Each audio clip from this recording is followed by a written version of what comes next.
नमस्कार।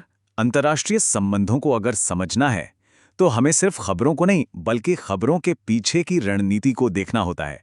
देखिए, हाल ही में जो ये चर्चा हो रही है कि अमेरिका भारत पर लगाए गए टैरिफ्स को वापस ले सकता है, ये सिर्फ एक ट्रेड से जुड़ी खबर नहीं है। असल में ये इस बात का एक बेहतरीन उदाहरण है कि कैसे आज की दुनिया में global power balance, energy security और सबसे जरूरी राष्ट्रहित, ये सब एक दूसरे से जुड़े हुए हैं। आज हम इसी का एक गहरा विश्लेषण करेंगे। हम अपने विश्लेषण को एक स्ट्रक्चर्ड तरीके से आगे बढ़ाएंगे। सबसे पहले हम समझेंगे कि आज दुनिया में चल क्या रहा है।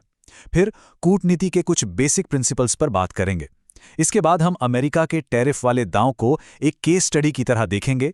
भारत ने उस पर क्या रिस्पॉन्स दिया, उसका विश्लेषण करेंगे और फिर अंत में भविष्य की राह क्या हो और परीक्षा के लिए क्या मुख्य बातें हैं, उन्हें समझेंगे। चलिए शुरू करते हैं। सबसे पहले ये समझना बहुत जरूरी है कि हम एक बहुत ही अनस्टेबल ग्लोबल ऑर्डर में जी रहे हैं। इसलिए ये टैरिफ की खबर को सिर्फ व्यापार तक सीमित करके देखना एक भूल होगी।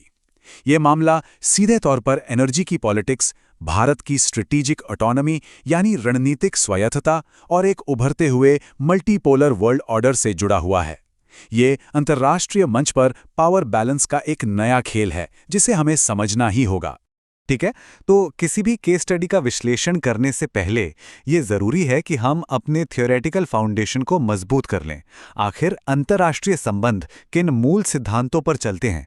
इसका जवाब दो शब्दों में है, राष्ट्रहित और रणनीति। आइए इन्हें जरा समझते हैं।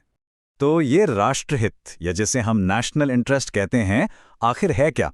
जैसा कि आप देख सकते हैं, ये किसी भी देश के इकोनॉमिक, मिलिट्री या कल्चरल गोल्स होते हैं।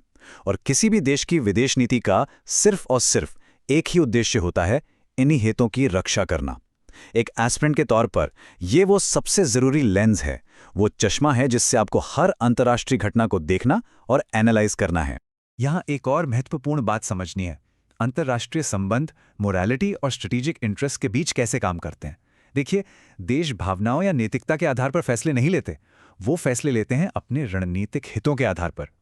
डिप्लोमेसी यानी कूटनीति झुकने का नाम नहीं है, ये बातचीत और अपने हितों को साधने की एक कला है। हमेशा याद रखिए लॉर्ड पामस्टन का वो प्रसिद्ध कथन, न कोई स्थायी मित्र होता है न कोई स्थायी शत्रु, सिर्फ हित स्थायी होते हैं। तो अब जब हमने ये थियोरेटिकल फाउंडेशन समझ लिया है, तो चलिए इसे एक रियल वर्ल्ड केस स्टडी पर अप्लाई करके देखते हैं। हम भारत पर अमेरिकी टैरिफ के इस मामले का विश्लेषण करेंगे और ये समझने की कोशिश करेंगे कि अमेरिका के दावे क्या थे और ये प्रेशर टैक्टिक्स आखिर काम कैसे करते हैं। जरा इस टाइमलाइन पर गौर कीजिए। देखिए कैसे टैरिफ को एक जियोपॉलिटिकल हथियार की तरह इस्तेमाल किया गया। अगस्त की शुरुआत में वजह बताई गई ट्रेड इम्बैलेंस, लेकिन महीने के अंत तक जब और टैरिफ लगाए गए तो असली मकसद साफ हो गया, भारत की स्वतंत्र ऊर्जा नीति को टारगेट करना और रूस से तेल खरीदने पर दबाव डालना। अब ये देखिए, ये उच्चतम स्तर से आया एक ऑफिशियल क्लेम था। इसका मकसद एक नैरेटिव बनाना था, एक माहौल बनाना था कि अमेरिकी दबाव काम कर गया है और भारत ने उनकी शर्तें मान ली हैं। अंतर्राष्ट्रीय राजनीति में इस तरह के बयानों का बहुत महत्व होता है, इसे परसेप्शन मैनेजमेंट कहते हैं। तो एक एनालिस्ट के तौर पर, एक सिविल सर्विसेज एस्पिरेंट के तौर पर यहां सबसे बड़ा सवाल क्या उठता है? सवाल यह है कि क्या जो कहा जा रहा है और जो जमीन पे हो रहा है वो एक ही बात है? नैरेटिव और फैक्ट्स के बीच का फर्क समझना बहुत जरूरी है। अब इस टेबल को जरा ध्यान से देखिए। जिस महीने ये दावा किया गया वो था अक्टूबर, और उसके ठीक अगले महीने यानी नवंबर में भारत का रूस से तेल का इंपोर्ट कम होने के बजाय एक नए रिकॉर्ड हाई पर पहुंच गया। ये डेटा सीधे सीधे उस नैरेटिव को खारिज करता है कि भारत किसी भी दबाव में झुक गया था। तो फिर यहाँ एक विरोधाभास, एक कॉन्ट्राडिक्शन पैदा होता है ना, कि अगर भारत दबाव में नहीं झुका तो फिर अमेरिका अब टैरिफ वापस लेने पर विचार क्यों कर रहा है? इसका जवाब भारत की प्रतिक्रिया और बदलती हुई जियोपॉलिटिक्स में छिपा है। आइए उन असली कारणों का विश्लेषण करते हैं।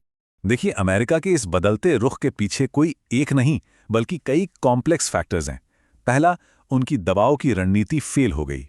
दूसरा, जियोपॉलिटिकल लेवल पर जब यूरोपियन यूनियन ने भारत के साथ एक बहुत बड़े फ्री ट्रेड एग्रीमेंट पर बातचीत तेज कर दी तो अमेरिका के अलग थलग पड़ने का खतरा बढ़ गया। तीसरा, ये मल्टीपोलर दुनिया की सच्चाई है जहां भारत एक साथ कई शक्तियों के साथ इंगेज करता है। और हाँ, आखिर में अमेरिका के अपने घरेलू कारण भी थे, क्योंकि इन टैरिफ से खुद अमेरिकन कंज्यूमर्स और इंपोर्टर्स को नुकसान हो रहा था। और इस पूरे दौर में भारत का जो ऑफिशियल स्टैंड था वो बिल्कुल फर्म और कंसिस्टेंट रहा। भारत ने हमेशा यही कहा कि उसकी स्ट्रैटेजिक ऑटोनॉमी नॉन नेगोशिएबल है, उस पर कोई समझौता नहीं होगा और तेल का आयात देश की जरूरत के हिसाब से तय होगा, किसी विदेशी दबाव के कारण नहीं। यह भारत की विदेश नीति की एक मैच्योरिटी को दिखाता है। तो इस पूरे घटनाक्रम से भारत की भविष्य की कूटनीति के लिए क्या सबक मिलते हैं, आगे का रास्ता क्या होना चाहिए? चलिए अब कुछ प्रमुख रणनीतियों पर विचार करते हैं। भारत के लिए आगे की राह इन सिद्धांतों पर आधारित होनी चाहिए। पहला, किसी भी एक पावर पर डिपेंड हुए बिना संबंधों में बैलेंस बनाए रखना। दूसरा, स्थायी गठबंधनों से बचना और मल्टी अलाइनमेंट की नीति पर चलना, यानी सबसे जुड़ना पर किसी से बंधना नहीं। तीसरा, और शायद सबसे महत्वपूर्ण, अपनी आर्थिक शक्ति को मजबूत करना, क्योंकि याद रखिए, एक मजबूत अर्थव्यवस्था ही डिप्लोमेसी में सबसे बड़ा लेवरेज होती है। और चौथा, अपने हितों की रक्षा कॉन्फ्रंटेशन से नहीं बल्कि डिप्लोमेसी से करना। चलिए अब इस पूरी चर्चा को समेटते हैं और परीक्षा के लिहाज से जो की टेकअवेज हैं, जो मुख्य बातें हैं, उन पर फोकस करते हैं। तो इस विश्लेषण से क्या मुख्य बातें निकलती हैं? पहली, अंतर्राष्ट्रीय संबंध नेशनल इंटरेस्ट से चलते हैं, भावनाओं से नहीं। दूसरी, डिप्लोमेसी एक लॉन्ग टर्म गेम है, इसमें धैर्य रखना होता है। तीसरी, भारत की असली ताकत मल्टी अलाइनमेंट में है, एक साथ कई शक्तियों को बैलेंस करने की क्षमता में। चौथी बात, आज के दौर में पावर सिर्फ मिलिट्री नहीं है बल्कि इकोनॉमिक और डिप्लोमैटिक भी है। और पांचवी, हमेशा ऑफिशियल स्टेटमेंट्स को डेटा और फैक्ट से वेरीफाई करें। यही वो एनालिटिकल फ्रेमवर्क है जिसे आपको अपनी उत्तर में इस्तेमाल करना चाहिए। और अंत में मैं एक सवाल के साथ सबको छोड़कर जा रहा हूं। वैश्विक घटनाओं को भावनात्मक रूप से नहीं बल्कि एक एनालिस्ट की तरह देखिए, तभी आप पावर और इंटरेस्ट के इस गहरे खेल को समझ पाएंगे। तो सवाल यह है कि ये जो हुआ, क्या ये भारत की एक रणनीतिक जीत है या सिर्फ एक अस्थायी राहत? इस पर विचार जरूर कीजिएगा। धन्यवाद।